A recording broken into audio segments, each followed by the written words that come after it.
I had a pension of $6,400 a month, and I was rationing crackers. Not because I forgot to go grocery shopping, not because I was on some kind of diet, because my son and his wife had been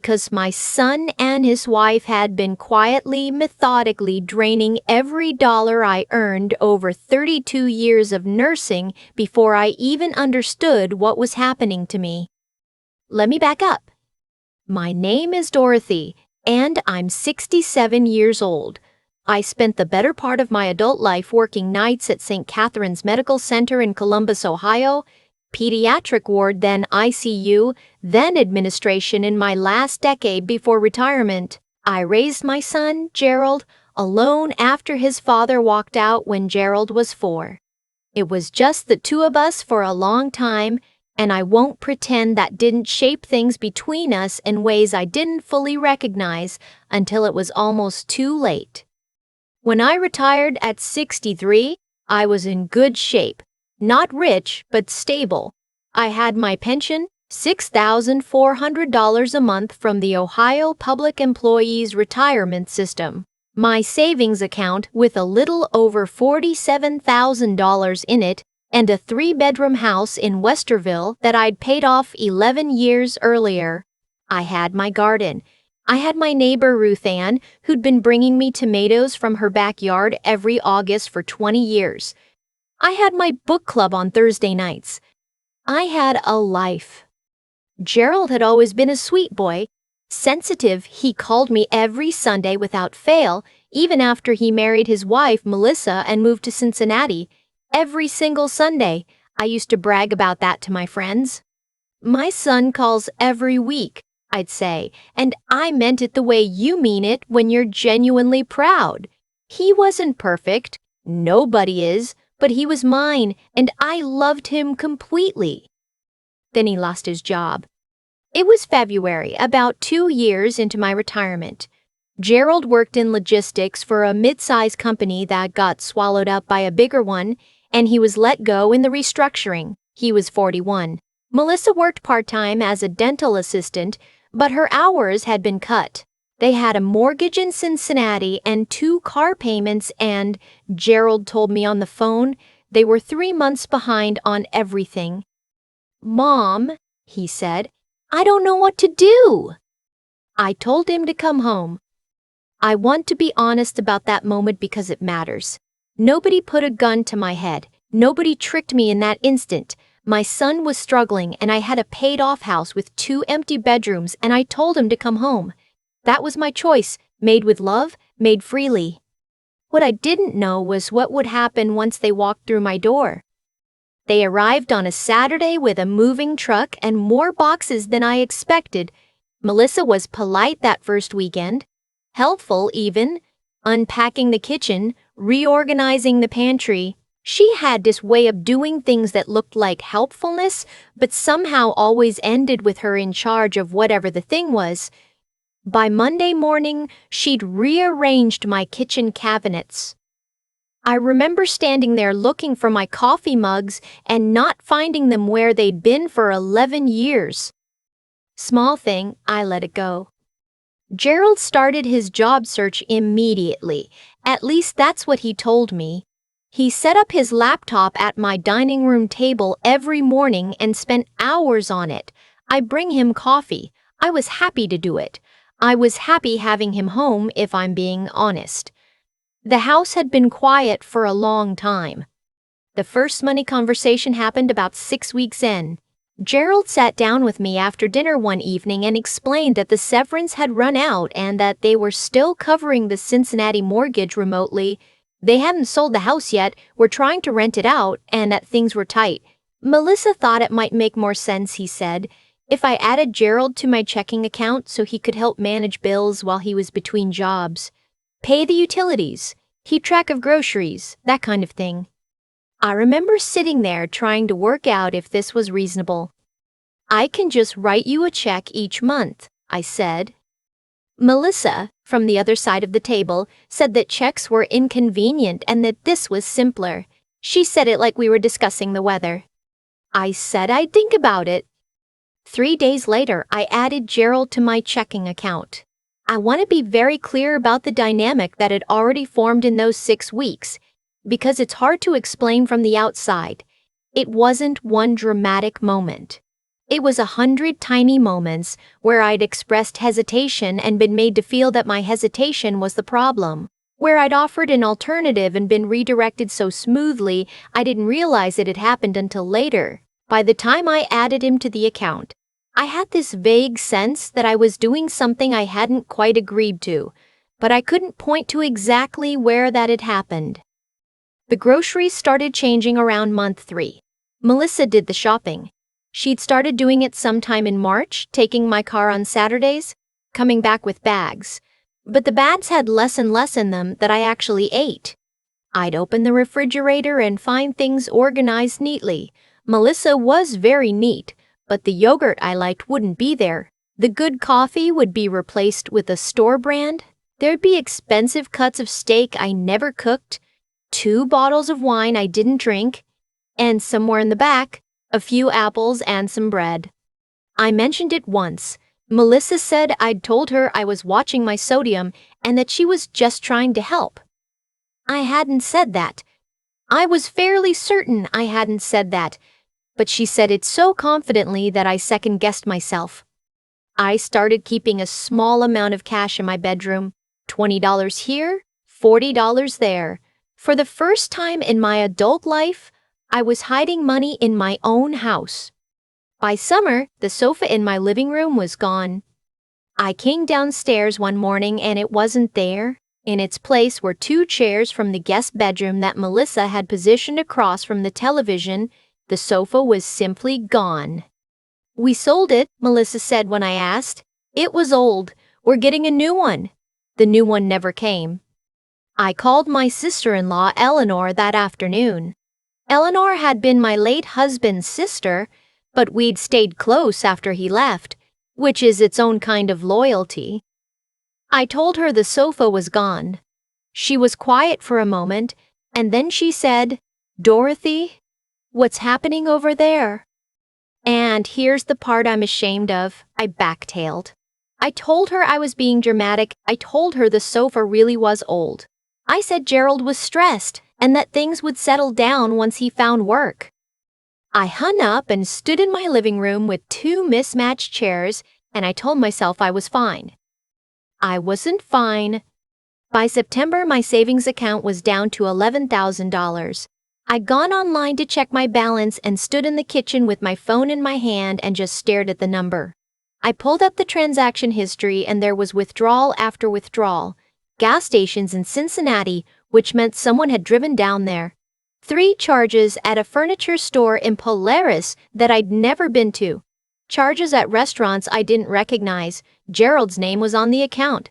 Every transaction was legal. That night at dinner, I asked Gerald directly. I put my fork down and I said, "I need to talk to you about the checking account." Melissa got up and started doing the dishes. The water ran very loud. Gerald looked at me and his face did something complicated. Guilty and defensive at the same time, and he said they'd had some unexpected expenses. The Cincinnati mortgage had needed catching up. His car had needed a repair. He said he was going to pay me back as soon as he started working.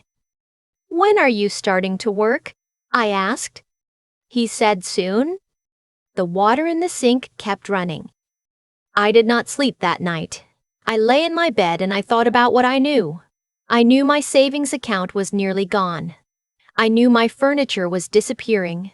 I knew my groceries had been quietly reduced to almost nothing, while someone was eating well and driving to Cincinnati on my dime.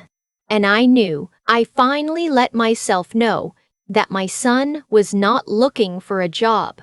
I don't know exactly when he'd stopped, but he had. The next morning, a Tuesday, I waited until Gerald took a shower and Melissa went to the backyard to make a phone call. I sat at my own dining room table with my own laptop and I went to my bank's website. And I did what I should have done in September or August or honestly back in March. I removed Gerald from my checking account. Then I opened a new savings account online and transferred what was left of my emergency fund into it, an account with only my name on it. My hands were shaking the whole time, not from fear, from something closer to grief, if I'm being honest, because I knew that doing this meant acknowledging what my son had become, or maybe what he'd always been capable of becoming, and I wasn't ready for that. I don't know if a mother is ever ready for that. I didn't tell them what I'd done. I also called Eleanor back. I told her the truth, this time. All of it. She was quiet again, but a different kind of quiet. She asked me if I was safe. I said physically, yes. She said she was going to call my brother-in-law Ray, her husband, and that Ray was going to want to come see me. I said okay. What I did not know was how soon that would become necessary. Things shifted after I removed Gerald from the account. He must have tried to access it and found he couldn't, because his behavior changed almost immediately. The Sunday morning pleasantness evaporated. He barely spoke to me. Melissa stopped pretending to be helpful and just moved through the house like it was hers, and I was the inconvenience. The groceries that week didn't come at all. There was some leftover pasta in the refrigerator and a box of crackers in the pantry and some soup that was 6 weeks past its sell-by date. I was eating crackers and soup for 4 days before Ray and Eleanor arrived. They drove up from Dayton on a Thursday. I'd given them a key years ago. Everybody who knew me well had a key. And they let themselves in when no one answered the bell because Gerald and Melissa had taken both cars, and I'd been too dizzy from not eating enough to get to the door quickly. I heard Ray's voice in the hallway. Dorothy? Dorothy? Where are you? I was in the kitchen. I'd been sitting there trying to decide if I had the energy to heat up the soup. Ray came around the corner and stopped. I saw his face change. He was 69 years old, retired from the postal service, not a man who showed a lot of emotion. But he looked at me and something moved across his face that I will never forget. "What happened to you?" he said quietly. "I'd lost 14 pounds. I didn't know that yet. I found out at the doctor's 2 days later. But I could see it in how my clothes fit, had been seeing it for weeks, without letting myself register it." I told him I hadn't been eating great. He pulled out the chair across from me and sat down and said, "Talk to me." Eleanor found the pantry. She found the refrigerator. She came and stood in the kitchen doorway and said very carefully, "Dorothy, there is almost nothing to eat in this house." I son his wife had. Ray asked me if I wanted them to leave or stay when Gerald and Melissa got home. I told him to stay. I think part of me had been waiting, maybe for months, for someone to be in the room with me when this finally came to a head. They came home at 6:30. I heard the garage door, then Gerald's voice, then Melissa's heels on the kitchen floor, and then silence. Ray was sitting at the kitchen table. Eleanor was next to me on the love seat in the living room. Gerald looked at Ray and then at me and then back at Ray. "Hey, Ray," he said. His voice was careful, controlled. Ray said, "Hey." Melissa set her purse on the counter with a small, deliberate click and looked around at all of us without expression. Ray asked Gerald how the job search was going. Gerald said fine. He was getting close to something. A few good leads. Ray nodded slowly. He had a way of listening that made people keep talking. Gerald kept talking. He said the market was tough. He said the logistics wasn't what it used to be. He said he'd had a few second interviews. Ray let him finish and then he said, "Dorothy's lost 14 pounds. Gerald blinked. "Mom, are you okay?" "There's almost no food in the house," Ray said. "Your mother is on a fixed income and I can see you've been using it. So I want you to explain to me how your mother is sitting here looking like this." It got very quiet. And then something happened that I still can't fully explain. Gerald, my son, who had just been caught, who had every reason to be defensive or contrite, or at least quiet. Gerald straightened up and looked at Ray with this expression I didn't recognize on his face, something between pride and defiance, and he said, "I manage Mom's finances. The money goes where it needs to go. Melissa handles the budget." Ray said, "Is that right?" "We're paying the mortgage in Cincinnati. We're stabilizing everything. It's a temporary situation." "She's eating crackers, Gerald." "She doesn't eat much. She never has." "Gerald." Ray's voice didn't rise. It never rose. "Your mother spent 32 years working nights so you could have a good life. She has a pension she earned, and you moved into her house and you have been spending her money on what exactly? Furniture in Polaris? Weekend trips?" Gerald's jaw tightened. "Melissa said from the counter, this is a private family matter." Ray looked at her. He said, "I am family." Melissa said, "You're not her son." Ray said, "No, but I'm the one who showed up." I don't know why that sentence broke something open in me, but it did. I started crying. Not dramatically, just quietly, the way you cry when you've been holding something back for a very long time and someone finally makes it safe to let go. Eleanor put her hand over mine. Gerald looked at me and something shifted in his face. The defiance cracked a little. He said, "Mom." "I need you to leave," I said. My voice was steadier than I expected. "I need you and Melissa to pack what you need for tonight and leave. I'll have your things ready in 2 weeks." Gerald said he couldn't believe I was doing this. I said I had removed him from my bank account 3 weeks ago.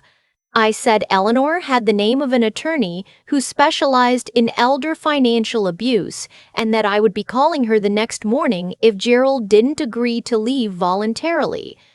I said I'd already documented the transactions. I had done all of those things, not because I'm especially brave, but because I'd had 4 days of crackers and soup to sit with the reality of what was happening and decide what I was going to do about it. Melissa picked up her purse. She didn't look at me once. She walked through the kitchen and into the hallway, and I heard her on the stairs.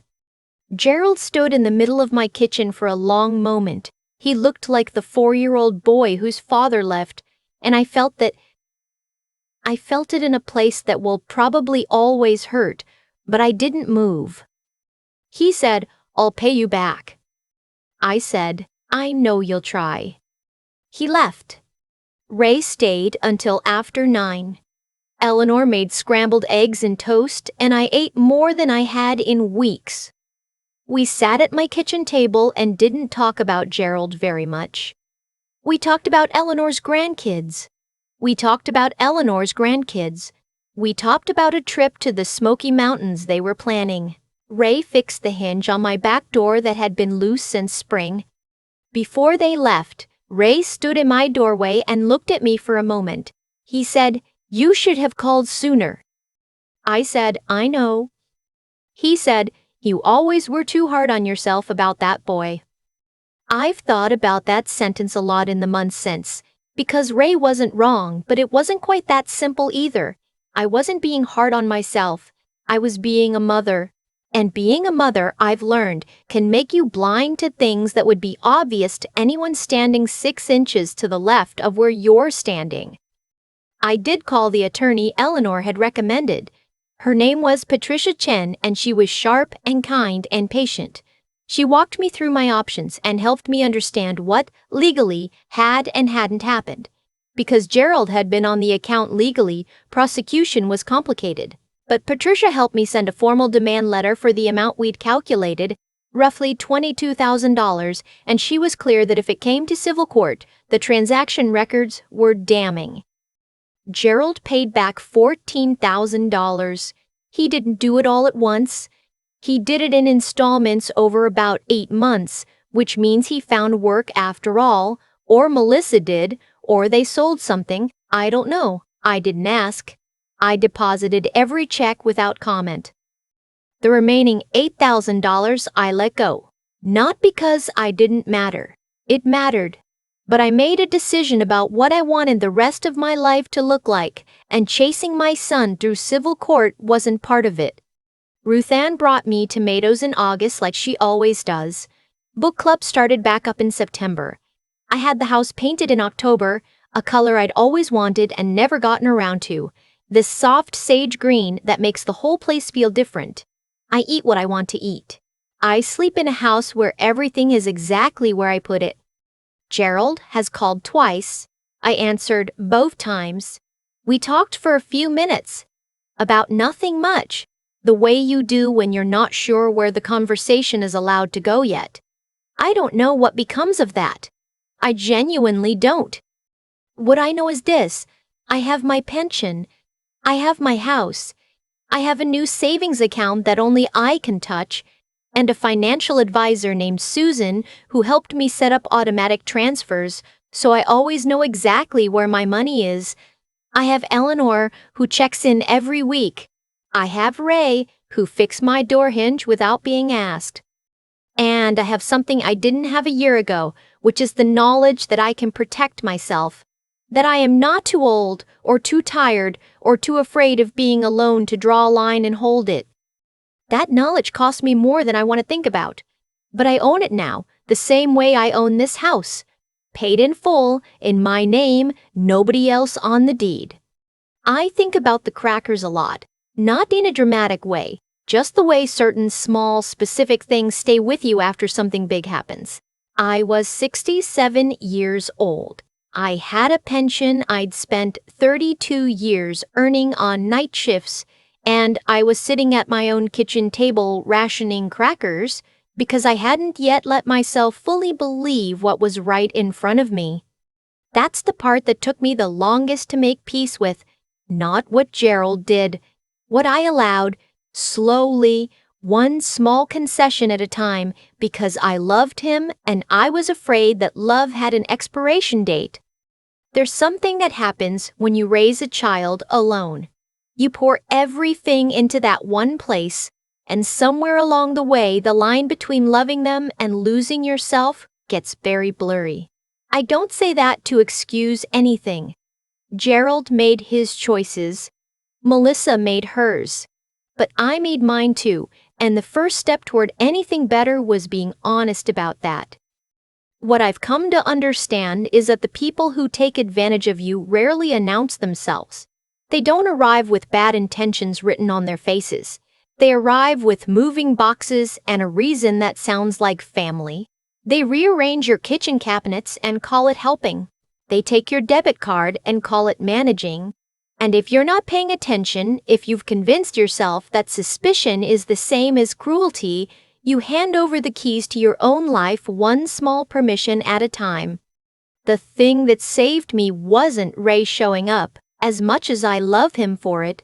It was the Tuesday morning I sat down at my own laptop and removed Gerald from my account before anyone told me to. 4 days of crackers and soup had done what months of discomfort hadn't. It had made the situation undeniable. And once I stopped denying it, I found out I still knew how to act. 32 years in a hospital will do that. You learn that waiting for someone else to make the hard call costs more than making it yourself. I think about the women and the men who are sitting somewhere right now in a version of my kitchen, telling themselves the same things I told myself. That it'll get better, that they're being dramatic, that their child would never really mean to hurt them. I understand that place completely. But I also know now that clarity is a form of kindness. To yourself, to the people who love you, and sometimes even to the person causing the harm. Gerald, paying back that money, making those installments month after month, was the first genuinely responsible thing he'd done in years. I didn't give him that opportunity by staying quiet. I gave it to him by finally speaking. The sage green paint on my house is not a small thing to me. I'd wanted that color for years and kept putting it off, the way you put off things that feel like they're just for you. After everything that happened, I hired the painters in October and stood in my driveway and watched them work and thought, this is what it looks like to take up space in your own life. You are allowed to protect what you built. You are allowed to say, this is mine. You don't have to earn the right to your own money, your own home, your own kitchen cabinets. Those things were never a gift you gave yourself. They were the result of showing up, decade after decade, and doing the work. That's the only lesson I have. Show up for yourself the way you showed up for everyone else. It's not too late. It wasn't too late for me.